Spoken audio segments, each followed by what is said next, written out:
Le ciel était d'une teinte anthracite, lourd de menaces orageuses. L'air portait l'odeur de la terre humide, un mélange de mousse et de pierres froides. Greenwood Cemetery s'étendait en un dédale de tombes et de statues effacées par le temps, chacune murmurant une histoire oubliée. David Whitman émergea de sa voiture, un véhicule aux vitres teintées qui contrastait avec la désolation du lieu. L'homme était dans la cinquantaine, grand, élégant, mais marqué par une lassitude invisible. Son costume sur mesure était désormais une armure inutile contre les blessures du passé. Dans ses mains, il serrait un bouquet de lys blanc, les fleurs préférées d'Helena, la seule femme qu'il ait jamais aimée. Chaque année, il revenait ici, exactement le 12 octobre, pour honorer sa mémoire. 5 ans plus tôt, il l'avait enfin retrouvée, mais trop tard. Une pierre tombale était tout ce qui lui restait d'elle. Il s'agenouilla devant la stèle, laissant sa main effleurer le nom gravé dans la pierre. Helena Whitman. « Pourquoi es-tu partie sans un mot ?» murmura-t-il, sa voix se brisant sous le poids des années de regret. Le vent s'engouffra dans les arbres, faisant frémir les feuilles jaunies. Il ferma les yeux, se laissant envahir par les souvenirs. Les ruelles de Manhattan, leur nuit sans fin à rêver de demain, puis la déchirure brutale de sa disparition. Un bruit, un crissement discret de pas sur le gravier mouillé, l'arracha à ses pensées. David redressa la tête et aperçut une silhouette immobile à quelques mètres. Un jeune homme, vêtu d'un blouson de cuir fatigué, les mains enfoncées dans ses poches, l'observait avec une intensité déconcertante. « Vous la connaissiez ?» demanda David d'une voix ferme mais intriguée. Le garçon hésita, puis son regard s'assombrit. C'était ma mère. Le cœur de David manqua un battement. Il scruta les traits du jeune homme, décelant des fragments du passé dans son visage. Une ressemblance troublante avec Helena. « Qu'est-ce que tu viens de dire ?»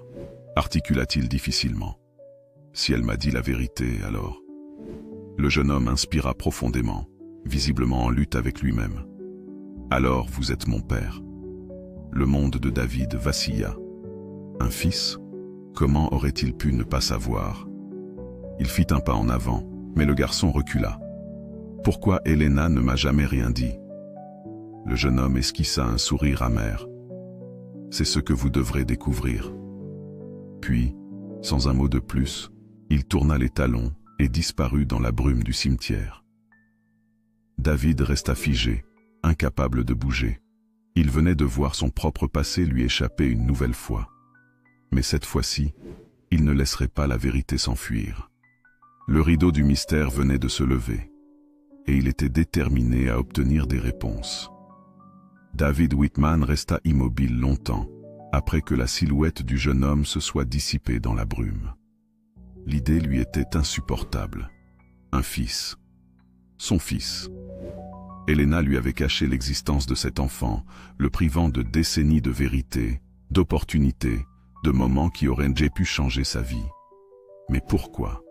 La pluie fine qui s'abat sur le cimetière ne parvint pas à rafraîchir la tempête qui grondait en lui. Il n'était plus question de regrets ou de souvenirs fanés. Il était question d'un passé qui venait de ressurgir avec une violence inouïe. Il devait retrouver ce jeune homme. De retour dans son appartement luxueux sur la 5e avenue, David fit appel à son réseau. Son premier réflexe fut de contacter Robert Vega, un détective privé qui lui avait déjà rendu service pour des affaires plus ou moins légales. « Retrouve-moi ce garçon, il dit s'appeler Nathan, et il est le fils d'Helena Whitman. » Le détective ne posa pas de questions. Il savait que lorsqu'un homme comme David demandait quelque chose, c'était important. En attendant les résultats de l'enquête, David retourna dans ses souvenirs. Il se rappela de cette période de sa vie, de l'instant où Helena avait disparu. Il avait cru à une fugue sentimentale, un adieu silencieux face à son obsession pour son travail. Mais si elle était partie enceinte? L'idée l'écrasa sous un poids invisible. Quelques jours plus tard, Robert Vega revint avec un dossier bien rempli. Nathan Whitman, 23 ans, élève en journalisme à NYU, vit dans un petit appartement du Queens, élevé seul par Helena jusqu'à ses 18 ans, avant qu'elle ne... David attrapa le rapport et parcourut les lignes avec avidité. Chaque mot était une dague plantée dans sa chair. Elena s'était battue seule, sans jamais chercher à le contacter, sans jamais demander son aide. Pourquoi? Par orgueil? Par peur? Dans le dossier, il trouva une adresse. Sans réfléchir, il saisit son manteau et quitta son penthouse. La nuit était tombée lorsque David arriva devant l'immeuble de Nathan. Un bâtiment modeste, aux murs ternis par le temps, bien loin du luxe dans lequel il avait toujours vécu. Il hésita avant de frapper à la porte. Quand celle-ci s'ouvrit, Nathan apparut, visiblement surpris. Son regard était méfiant, mais il ne referma pas immédiatement la porte. « Vous me suivez maintenant ?» demanda-t-il d'une voix froide. David inspira profondément. « Je devais te voir. » Nathan croisa les bras. « Pourquoi maintenant? Pourquoi pas il y a 20 ans ?» Question le heurta de plein fouet. Il n'avait pas de réponse. Il avait raté une vie entière, et il n'avait aucune excuse valable. « Je ne savais pas », finit-il par murmurer. Un silence pesant s'installa. Puis Nathan soupira et ouvrit la porte en grand. « Entrez, mais ne vous attendez pas à des retrouvailles émues. » David passa la porte, prêt à faire face à une vérité qui allait peut-être le détruire. David Whitman entra dans le petit appartement de Nathan, sentant instantanément la tension peser sur ses épaules. L'endroit était modeste, à l'opposé de son propre univers de luxe et de pouvoir. Quelques meubles usés, des étagères pleines de livres et des croquis accrochés au mur, lui donnèrent une idée de la vie que son fils avait menée, loin de tout ce qu'il aurait pu lui offrir. Nathan referma la porte derrière lui et croisa les bras. « Alors, pourquoi vous êtes là? Pour acheter mon pardon ?» lança-t-il d'un ton acerbe. David serra la mâchoire.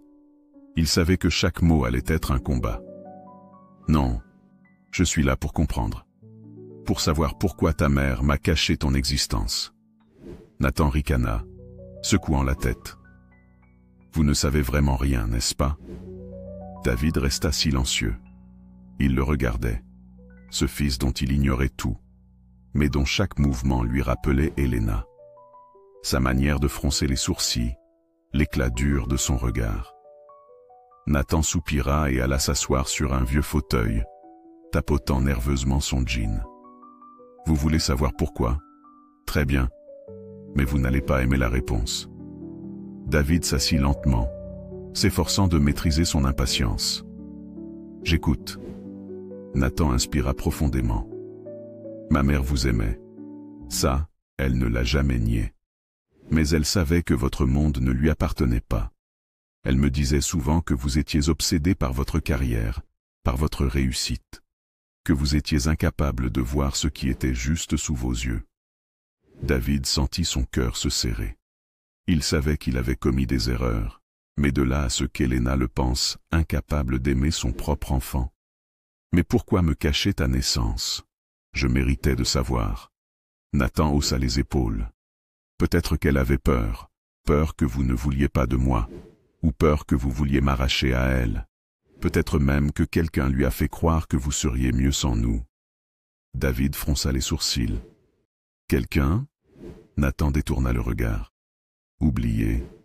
Mais David ne comptait pas oublier. Une ombre se dessinait derrière cette histoire. Une force cachée qui aurait pu pousser Elena à partir. Il devait savoir. Après une longue conversation avec Nathan, David quitta l'appartement, son esprit en ébullition. Il contacta immédiatement Robert Vega, son détective privé. « Creuse encore », ordonna-t-il. « Quelqu'un a influencé Elena. Quelqu'un l'a poussée à me cacher la vérité. Trouve qui ?» Le détective acquiesça sans poser de questions. Quelques jours plus tard, Vega revint avec des informations troublantes. « J'ai trouvé des documents bancaires. Après sa disparition, Elena a reçu de l'argent. Beaucoup d'argent. D'une source anonyme. » David sentit un frisson glacé lui parcourir l'échine. « Une source anonyme? Tu peux retracer cet argent ?» Vega hocha la tête.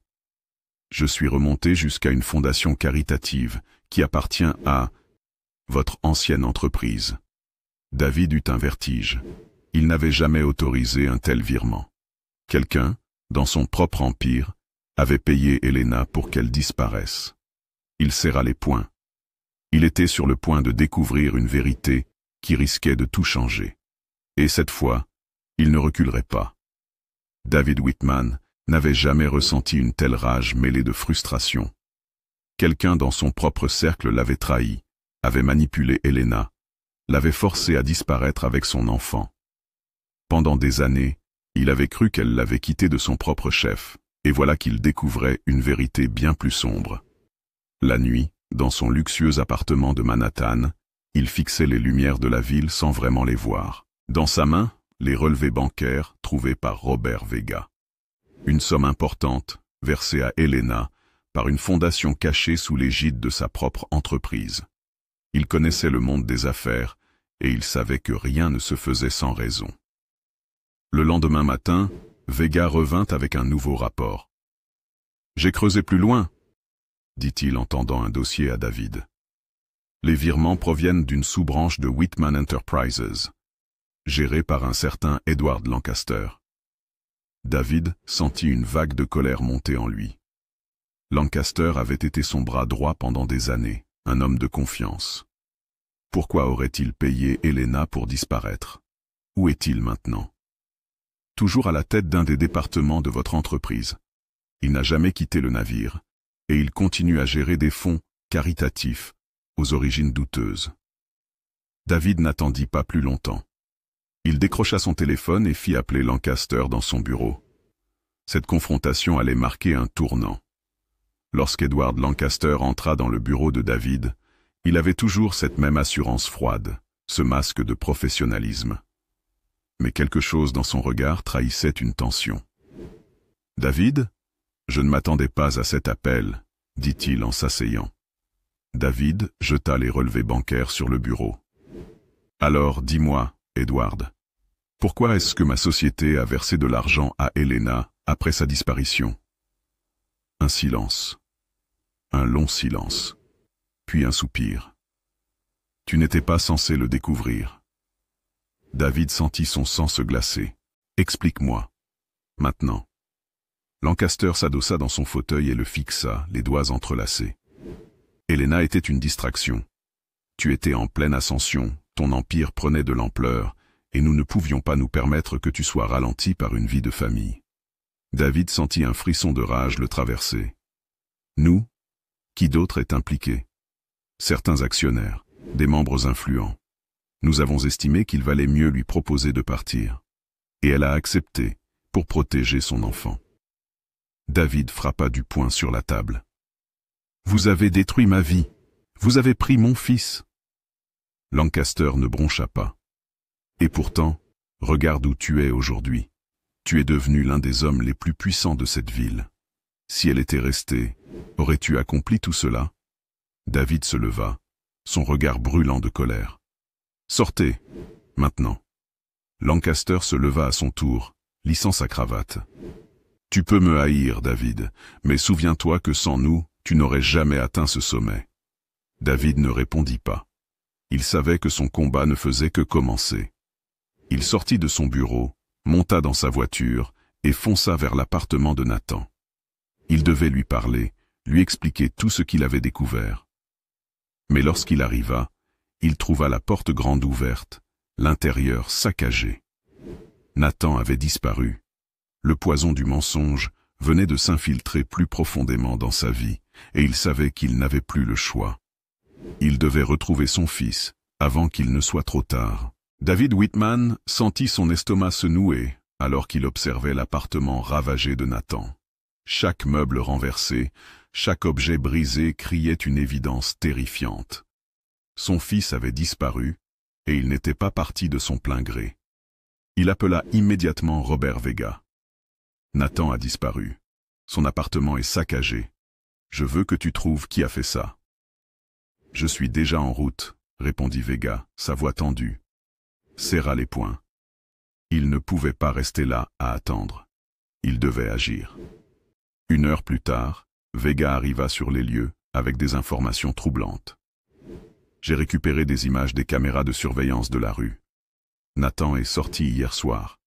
Il semblait normal. Jusqu'à ce qu'un SUV noir l'intercepte au coin de la rue. Il a été forcé à monter. David sentit une rage glaciale lui brûler les entrailles. Qui? Vega hésita. Je ne peux pas en être sûr, mais il y a un lien avec Lancaster. David sentit son sang se glacer. Lancaster, encore lui. Il avait déjà arraché Helena à sa vie. Et maintenant, il lui prenait son fils? Où est-il? J'ai une adresse. Un entrepôt abandonné dans le Queens. Il y a de fortes chances que Nathan y soit. David ne réfléchit pas. Il monta dans sa voiture et fonça vers l'endroit indiqué.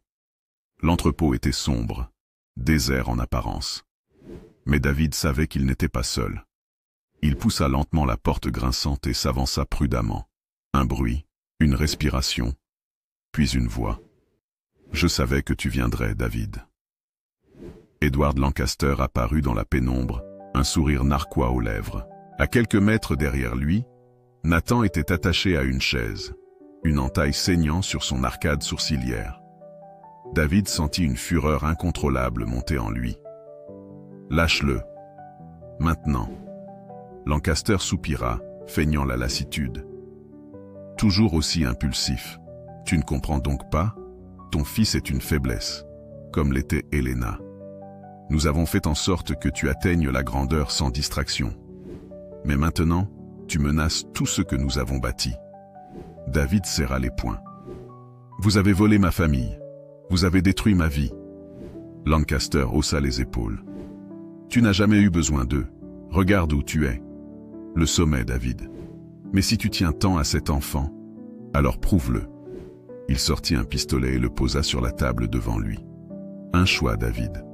Tu peux prendre cette arme, tuer pour protéger ton fils, ou bien tu peux tourner les talons et oublier Nathan. Reprendre ta vie comme avant. » David fixa l'arme, son cœur battant à tout rompre. Il n'avait jamais été un homme violent, mais il savait une chose. Il ne laisserait plus jamais quelqu'un lui prendre ce qui comptait. D'un mouvement rapide, il attrapa l'arme et visa Lancaster. « Tu ne me prendras plus rien. » Un bruit de lutte éclata. Des hommes surgirent, mais David tira un coup de semonce, les faisant reculer. Profitant de la confusion, Vega surgit de l'ombre et neutralisa un des hommes de Lancaster.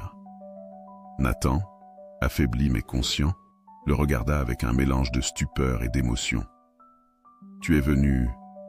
toujours, » répondit David. Il coupa les liens de son fils et l'aida à se lever. Lancaster, furieux, tenta de les arrêter, mais Vega le mit en joue. « Bouge, et je tire. » David et Nathan sortirent de l'entrepôt, laissant derrière eux un Lancaster vaincu. Mais ce n'était pas encore fini. Quelques jours plus tard, David utilisa tout son pouvoir pour faire tomber Lancaster et son réseau. Les preuves furent exposées, les complices identifiés. Lancaster fut arrêté pour fraude et détournement de fonds. David Whitman venait de reconquérir bien plus que son honneur. Il avait retrouvé son fils. Le tumulte des derniers jours laissait place à un silence étrange. Après des années de séparation, de mensonges et de trahison, David et Nathan se retrouvaient enfin, face à face, sans plus d'obstacles entre eux. Mais la véritable épreuve commençait à peine. Apprendre à devenir père et fils. Nathan s'asseyait en face de David, dans un petit café de Brooklyn.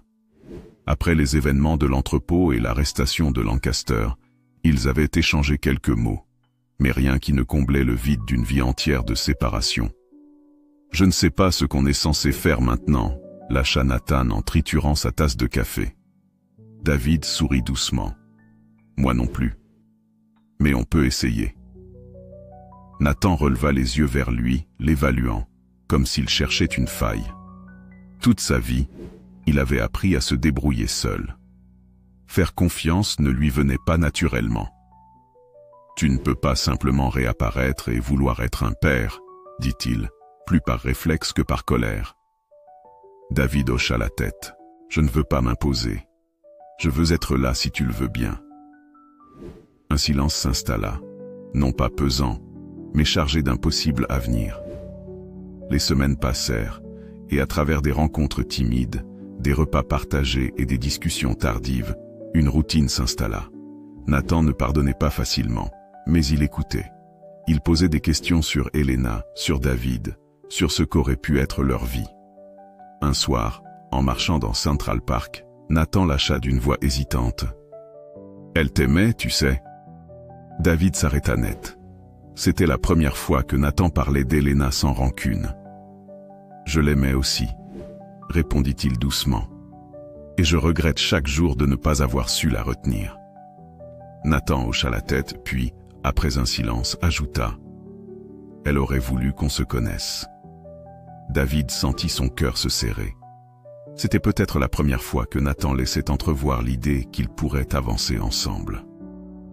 Quelques mois plus tard, David regardait son fils, assis dans son bureau, parcourant un dossier avec attention. « Alors, c'est comme ça que tu diriges ton empire ?» plaisanta Nathan. David rit. « Quelque chose comme ça. Tu veux toujours faire du journalisme ?» Nathan acquiesça. « Mais peut-être que je pourrais aussi apprendre quelques trucs ici. Juste pour voir. » David sentit une chaleur envahir son cœur. Il n'aurait jamais espéré autant. « Tu es le bienvenu, Nathan. Toujours. » Nathan lui adressa un sourire sincère. Pour la première fois, David sut qu'ils avaient trouvé quelque chose de précieux. Une seconde chance. Leur passé était marqué par la douleur, mais leur futur, lui, restait à écrire. Et cette fois, ils allaient le faire ensemble. L'histoire de David et Nathan est celle de la perte, du pardon et de la reconstruction. À travers les ombres du passé, ils ont appris que la vérité peut être douloureuse, mais qu'elle ouvre aussi la porte à de nouvelles possibilités. Malgré les années perdues, malgré les blessures profondes, ils ont fait le choix de ne pas laisser le passé dicter leur avenir. David a découvert qu'aucune richesse ne peut remplacer les liens du sang, et Nathan a compris que, parfois, donner une seconde chance peut mener à quelque chose d'inattendu et de beau. Leur histoire est une leçon de résilience, de rédemption et d'amour familial. Un immense merci à vous d'avoir suivi cette histoire jusqu'à la fin. Nous espérons qu'elle vous a touché, captivé et peut-être même inspiré. N'hésitez pas à partager vos impressions et vos réflexions. Les liens familiaux sont précieux, et cette histoire nous rappelle qu'il n'est jamais trop tard pour réparer, aimer et avancer. Merci encore, et à très bientôt pour une nouvelle histoire pleine d'émotions et de rebondissements.